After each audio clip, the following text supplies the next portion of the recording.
The WOW signal. In 1977, a radio telescope at Ohio State University was scanning the sky as part of a long-term search for unusual radioactivity. Most signals it detected were random background noise, natural emissions from stars, galaxies, and cosmic radiation. But one signal stood out. It was narrow, strong, and highly structured. It lasted for 72 seconds. That duration matters, because the telescope was fixed, meaning any signal from space would naturally pass through its range for about that long as Earth rotated. So this signal behaved exactly like something coming from deep space. It wasn't scattered. It wasn't weak. It matched the pattern of a focused transmission. When astronomer Jerry Inman reviewed the data, he circled the sequence and wrote, "Wow," beside it. That became its name. What makes this event unusual is not just the signal itself, but the absence of repetition. The same region of space was observed again and again. No second signal was ever detected, which means either it was a one-time event with extremely specific conditions, or it came from a source that no longer exists, or no longer transmits. A single, structured signal with no continuation. Dyatlov Pass Incident. In early 1959, a group of 9 experienced hikers set up camp on a snowy slope in the Ural Mountains. The location was exposed, but not considered immediately dangerous. During the night, something forced them out of their tent. The tent wasn't open normally. It was cut from the inside. That detail is critical. It means whatever happened, it happened suddenly enough that using the entrance was not an option. They exited into sub-zero temperatures, many without proper clothing. Footprints showed they moved away in a controlled manner at first, not running blindly. Their bodies were later found at different distances from the campsite. Some died from hypothermia. Others had severe internal injuries, fractured ribs, skull damage, but without the kind of external trauma you would expect from an attack. No evidence of another group. No signs of a large avalanche directly at the tent. The conditions suggest this. Something created a level of perceived threat high enough to override survival instinct. They chose exposure to extreme cold over staying inside the tent. Lake Natron. Lake Natron, in Tanzania, has one of the most chemically extreme water compositions found in nature. Its alkalinity comes from sodium carbonate and other volcanic minerals. The pH can reach levels above 10. For comparison, that is close to industrial cleaning substances. This environment affects organic tissue rapidly. Animals that come into contact with the water can suffer damage to skin and eyes. But the most striking effect happens after death. The chemical composition of the lake slows decomposition and promotes preservation. Bodies do not break down in the usual way. Instead, they dry and stabilize. Photographs of animals found near the lake show them intact, in lifelike positions. Not because they turned into stone instantly, but because the environment prevented normal decay. The result is visual, forms that appear frozen, as if movement stopped at a single moment. The Bermuda Triangle. The Bermuda Triangle is a region in the western Atlantic Ocean, bounded roughly by Florida, Bermuda, and Puerto Rico.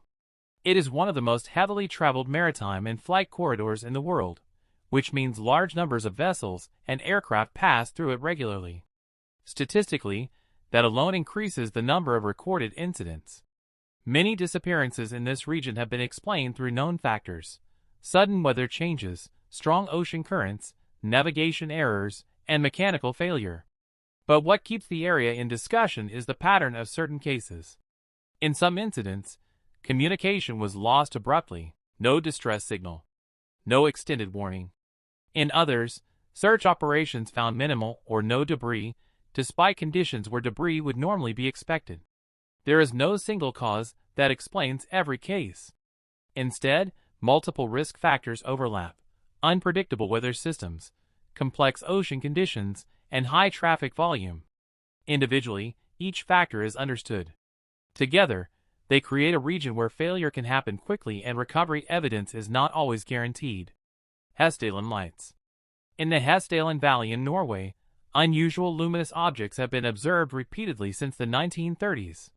Unlike isolated sightings, these lights appear with enough frequency to allow direct study. They vary in behavior. Some move slowly across the valley, others remain stationary, and some accelerate rapidly before disappearing. Scientific teams have set up observation stations equipped with cameras, radar, and spectrometers. The lights have been recorded in multiple wavelengths. Measurements show that they can emit energy, reflect light, and in some cases behave like ionized plasma.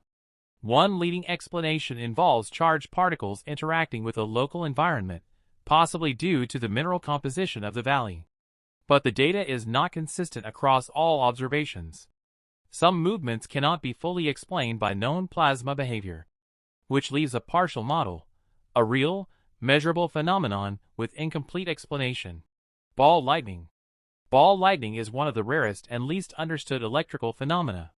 Unlike conventional lightning, which follows a rapid discharge path, ball lightning appears as a stable, glowing sphere.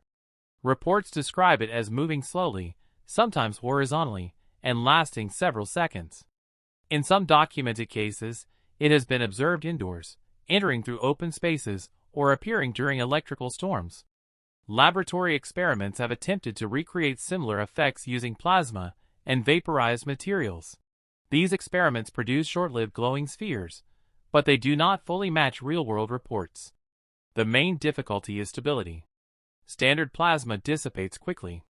Ball lightning, however, appears to maintain structure for longer periods.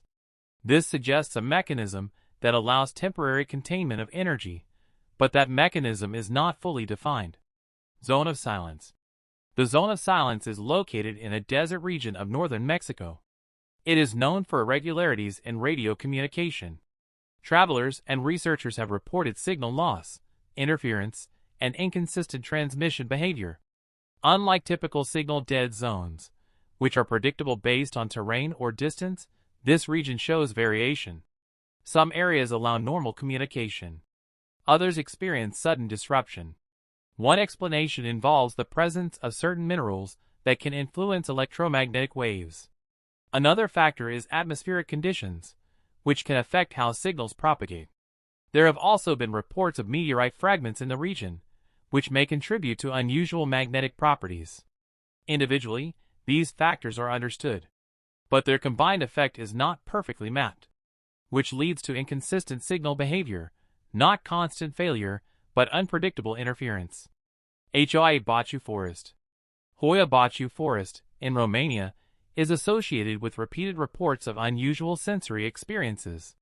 Visitors describe a range of effects: sudden anxiety, disorientation, a sense of being observed, and irregular behavior in electronic devices. From a scientific perspective, several factors can contribute to these experiences. Infrasound, low-frequency sound below human hearing, can create feelings of unease and pressure. Electromagnetic variations can interfere with electronic equipment. Environmental patterns, such as irregular tree growth and lighting conditions, can affect perception. Psychological expectation also plays a role. When individuals enter a location with a reputation, their sensitivity to anomalies increases. But even when accounting for these factors, the consistency of reported experiences remains notable. Not because it proves anything beyond natural causes, but because multiple variables combine to produce a shared human response. Subscribe if you enjoyed,